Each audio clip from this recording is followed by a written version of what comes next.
Hi everyone and welcome back to the channel. Hope everyone's well.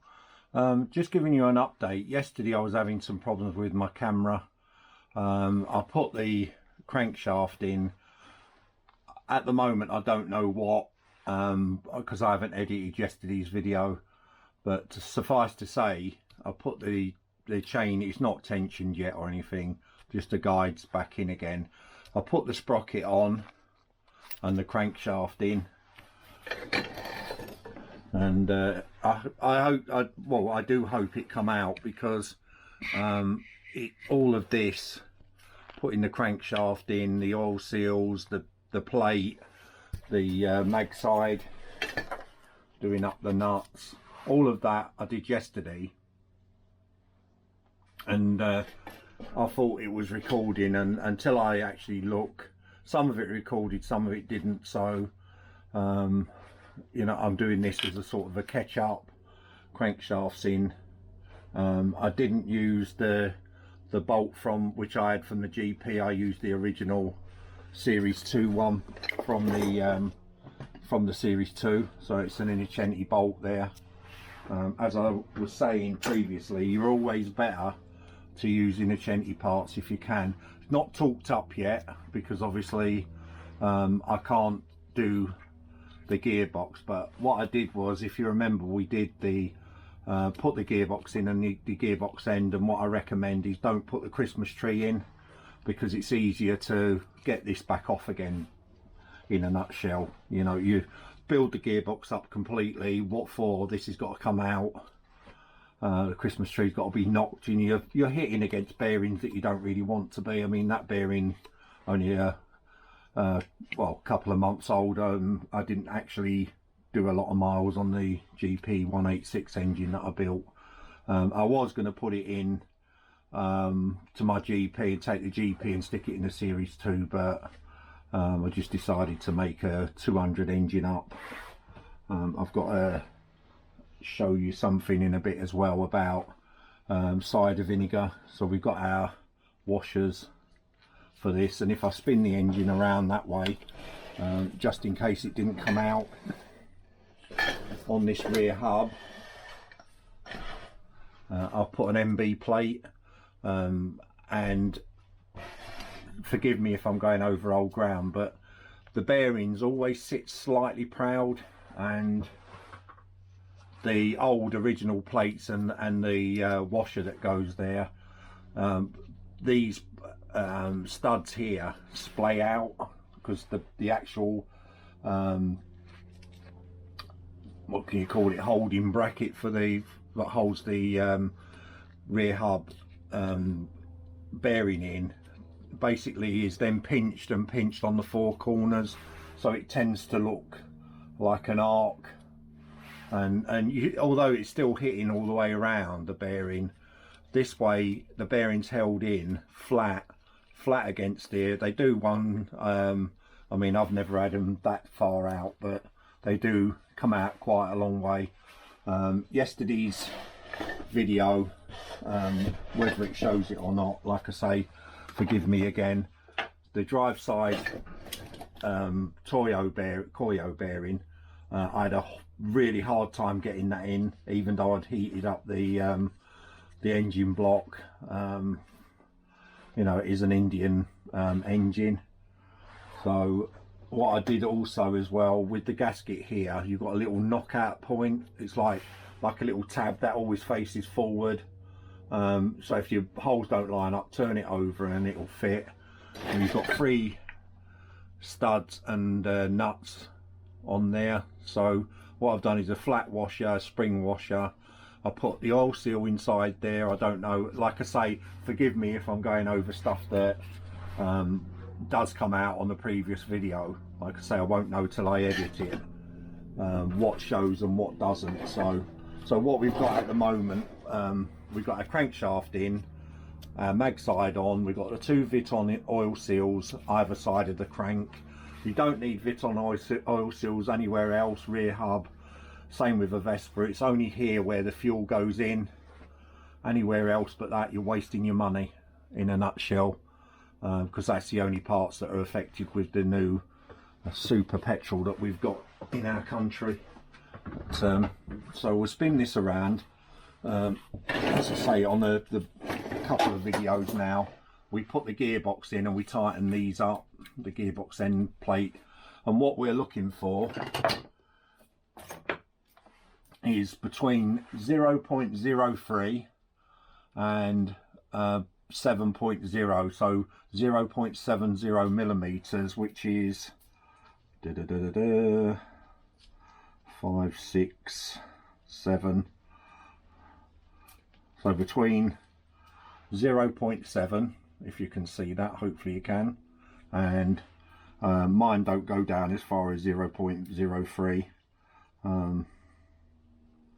to nowhere near that. I think it's 0.05. So you're looking, I wouldn't want a gearbox float to be that close because that's going to wear.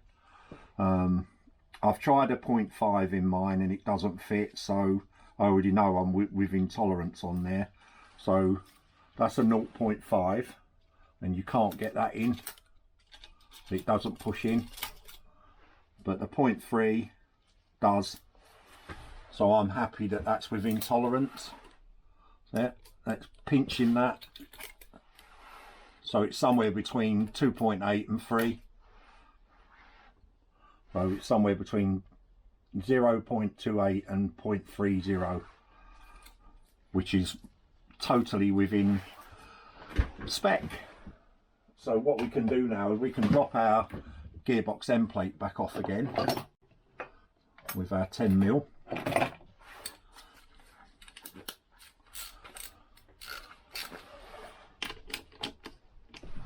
It's 11 in it, sorry. I'll get with it.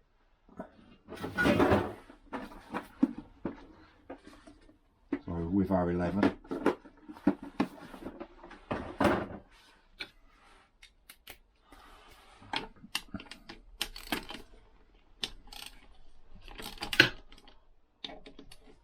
M7 studs.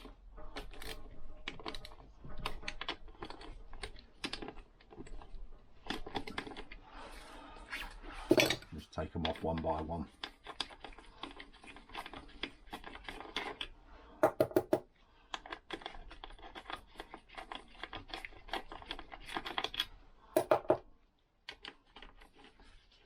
And then we can put our bolts in. If you've got your T spanners to do these, if you've got a proper toolkit, you know you've purchased all the tools that they recommend, then obviously use that. Don't use M6 screws or bolts like I am. The reason I'm saying that is on the bottom of the bolts you've got the thread and it does mark the casing, whereas they're rounded and they although they still mark it, they don't mark it as bad. Reason I don't buy stuff like that is because you don't really need it.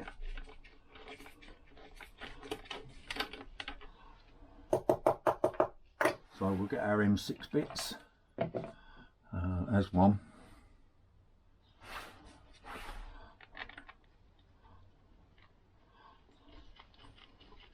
And as you know, they're a 10, not an 11. And just screw it in so that it's just hitting the casing. When it goes tight, you know it's hitting the casing. And this is going to come out a lot easier than when I took the Series 2 out, simply because we haven't got the Christmas tree. It's got less to work against. You're only really working against this bearing on there. I'll need my other bolt. It did move. There you go.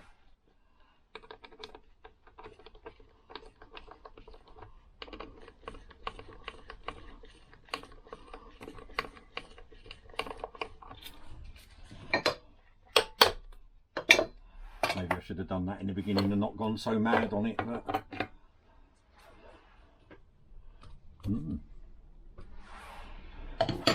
that's interesting.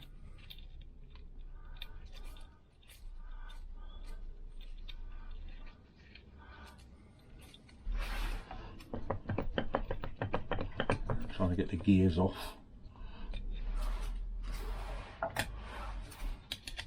Take our shim off. and I'll show you what's happened, why I'm saying it's interesting. Come on, shim. There we go. We've got a shim off. Gears should come off.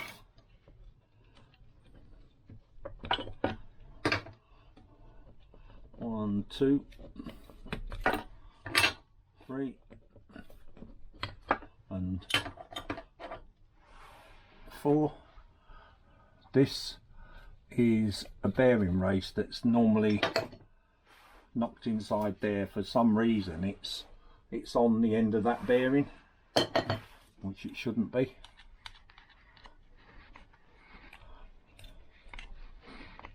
There you go.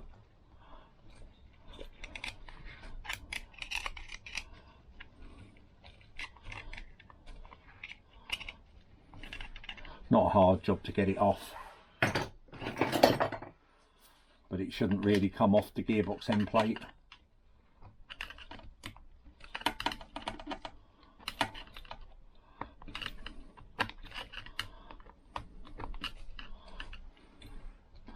It should just be free to pull off. So the screwdriver just bringing it off bit by bit. Like I say, this should just fall off. Shouldn't be stuck on the bearing. I'm just looking at it there, it seems free, so weird.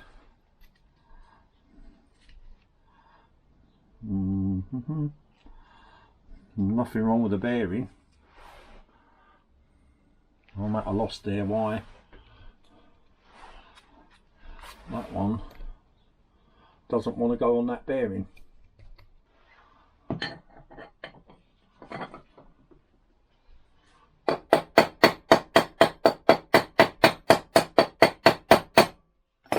She's flat and clean.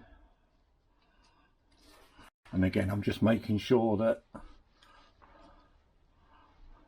that bearing race is clear.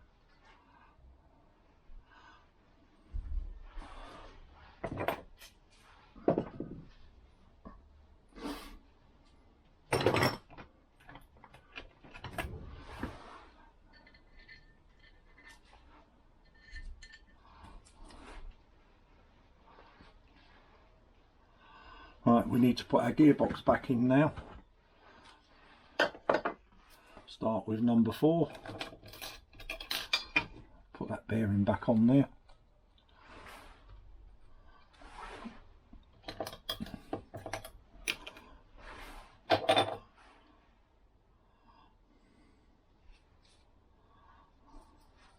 I'm just double inspecting them. It doesn't hurt to look twice.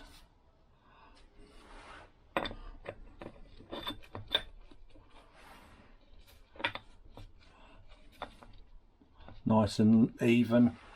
The Christmas tree and the gears are meshing quite good there, and it's free. I'm just checking the gears before I put them back. It was a new gearbox, brand new, but I like to check in here as well, because when the sliding dog moves you don't want it to hit anywhere. That's 4 and 3 in, and 2, bit of grease on there. So again, I'm just looking in between all of the cogs, looking for any chips, any junk that's in them.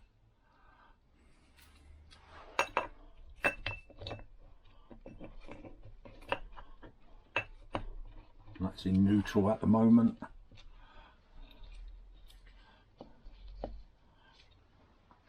I'm getting rubbish off my hands, but I'm gonna give that one a wipe. A bit of grit on it. Yeah. And then we got number 1 with a kickstart. As I said, this was a new gearbox, and it looks like kicking it a couple of times is taking a little bit of a chip out of it. A little chip on that one. Sometimes I've noticed when they machine them as well, you've got like a groove cut here. I don't know what for, why they do that. They just do. And again, this gear's in great condition, brand new. I'll stick that in there. And this is a GP200 gearbox, so all of that's turning nice and free. We need our shim, and again just make sure that it's got no grit on it, taking it in and out. We've got a bit of oil on it, gearbox oil, help stick that to that, and then we're ready for our gearbox end plate. Just put a bit of gearbox oil there and inside this bearing, and we're ready to offer it home. Bear in mind, underneath this bearing we've got a little shim, and we've got the bearing, and we've got a gearbox end plate that should push straight on. I'm just making sure that the yeah, it's moving. You can tap this on with a hammer if you want, you know, just little bit by little bit.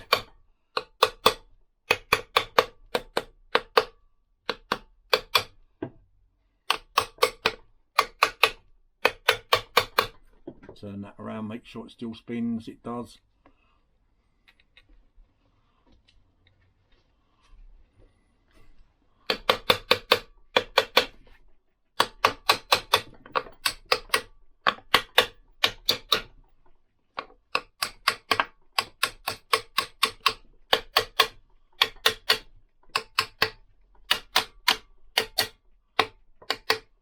And that's home.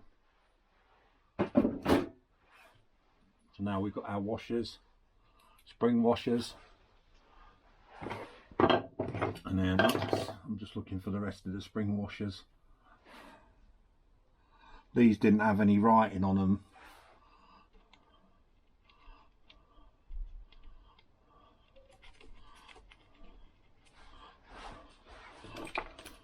I'll put the 11 back on again. I do need to get rid of some of this gearbox oil off this equipment. So that's one. I did have them all on here yesterday, so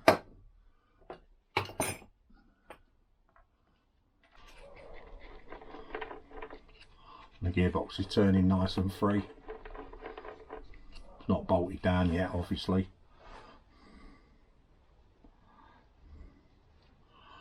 Stick them up there for the time being.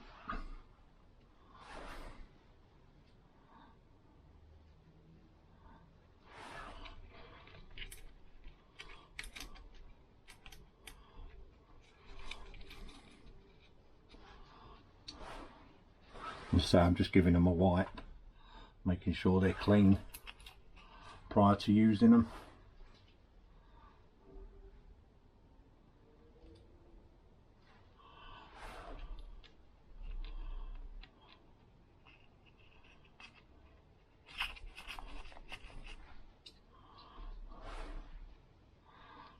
That one did have a bit of grit on it.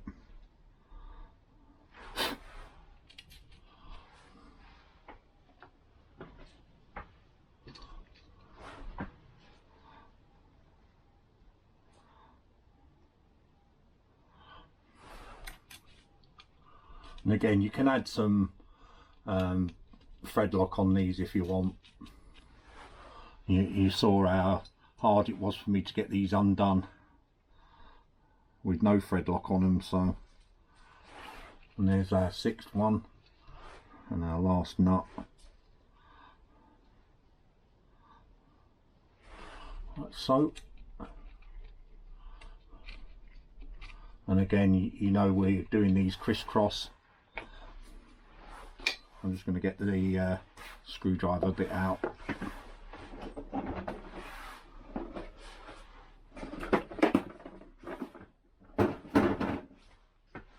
I'm just going to use the screwdriver bit to just hand tighten them.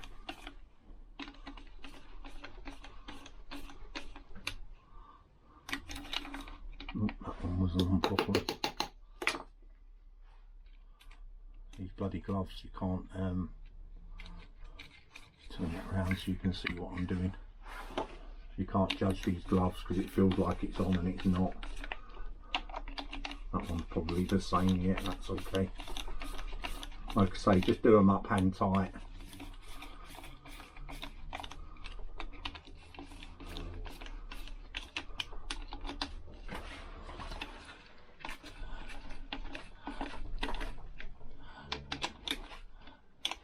What we're after is the tops of the nuts should be in line.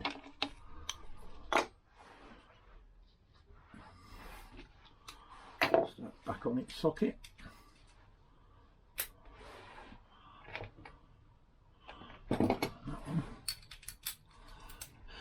And again, pick on like one there, just do them in a crisscross. I'm not tightening them fully yet.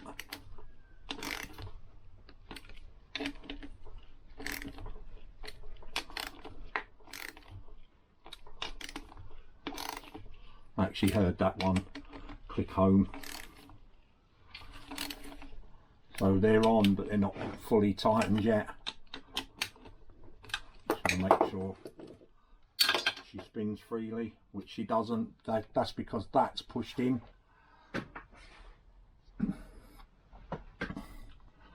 Yeah, gearbox's lay shaft is spinning, but the gears are not because that's pushed in. Don't worry about that at the moment.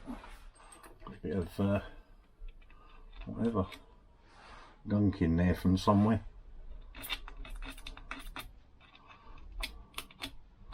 We don't want that, do we?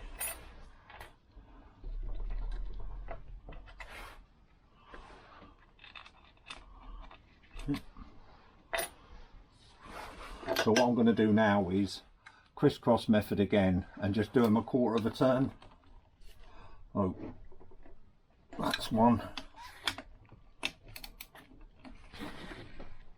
That's two. I caught the camera that time, whereas yesterday, it's because of the cold weather, the batteries should last a couple of hours and they're not. That's a fully charged battery that's showing as half charged, so it'll give you an idea the difference between what you come to expect and what's reality, I suppose, but that's life. So what I did was, if I get some more gloves, take the gloves off to change the battery. So what I've done is I've done all these another quarter of a turn. Quite happy with the torque on them. As I say, I never use a torque driver on them. At 12 to 14 pounds should be enough if you've got a torque driver, but you've got to be careful with these nuts because it's very easy to over tighten them, and before you know it, it's gearbox end plate off. So what we've got now is we've got our clutch, spider, chain, all of that lot's got to go on onto there. But what we also need as well is our chain on. So our chain's going to have to go on around here, which is not very easy, to be honest, with the camera in the way, but it does go on.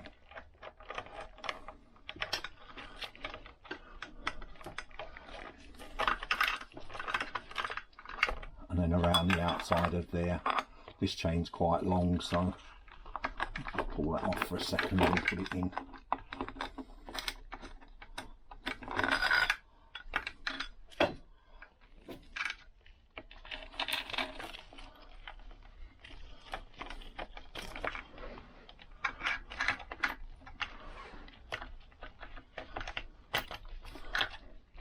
Right, so our chain's on there. Fiddly job. I mean, you can take out the clutch spider anyway.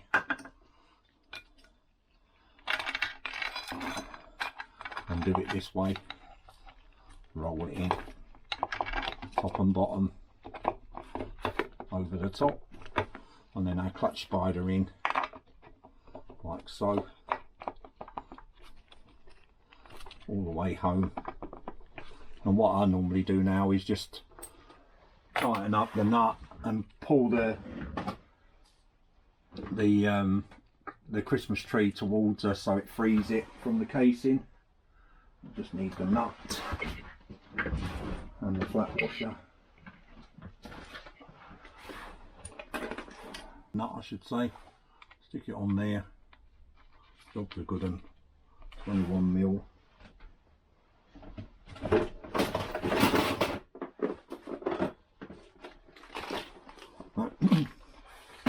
Sitting in your, and I couldn't see it.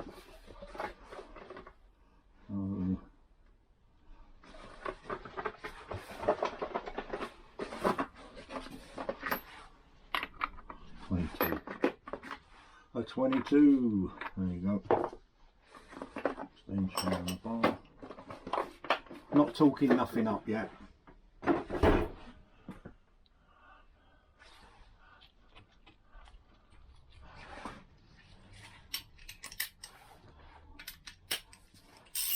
All I'm out to do at the moment is just pull the Christmas tree through. I mean, see, it's already moved.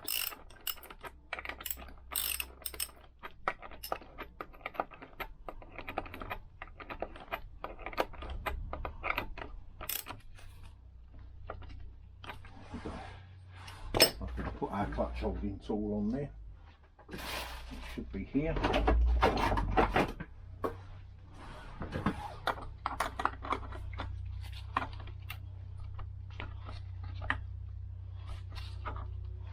So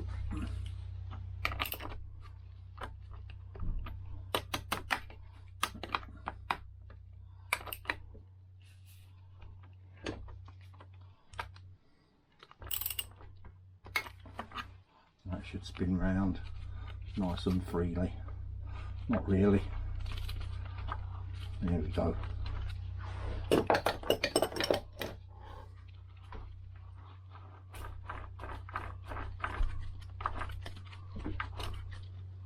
Not torqued down properly yet anyway, but that does, everything on this engine seems to be very tight, very tight.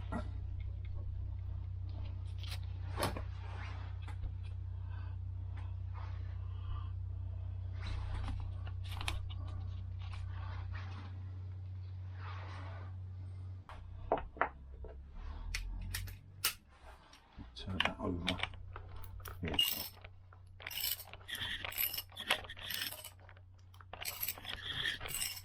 Not taking hardly anything to turn it, so it's quite free, but obviously that needs pulling on tighter than it is, so I'll do that on the next battery.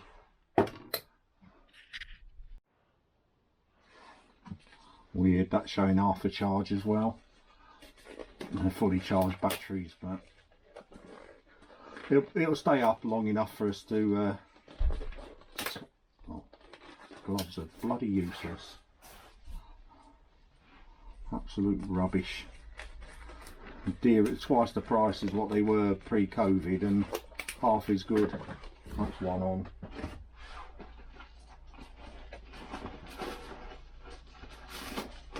Buy them by the box load and you go through them on a build like this when your camera keeps killing batteries left, right and centre. So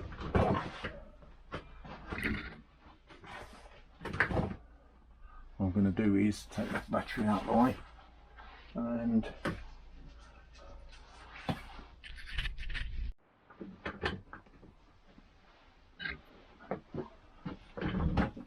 going to set the set up the torque driver to 48 for this, 20 between 22 and 25 for the front one. That's roughly 48. We need to put our clutch holding tool back in there again.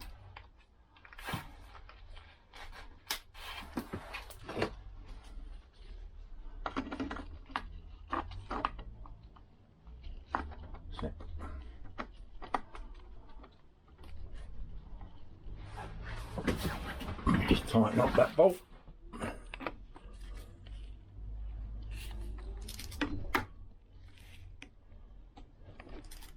Take your time.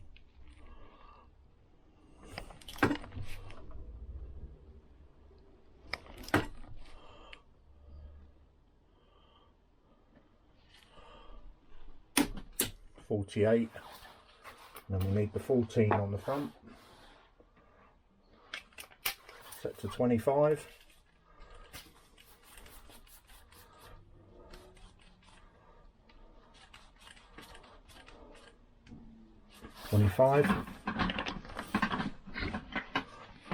so this one on the front,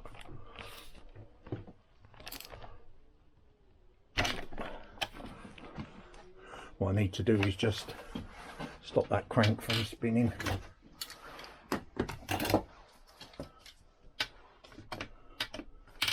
Turn it over.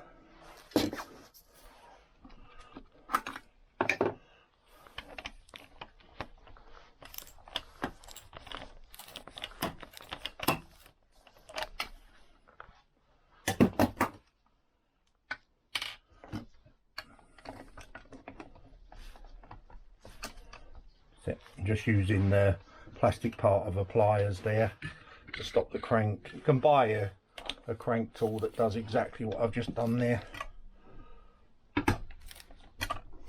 There you go.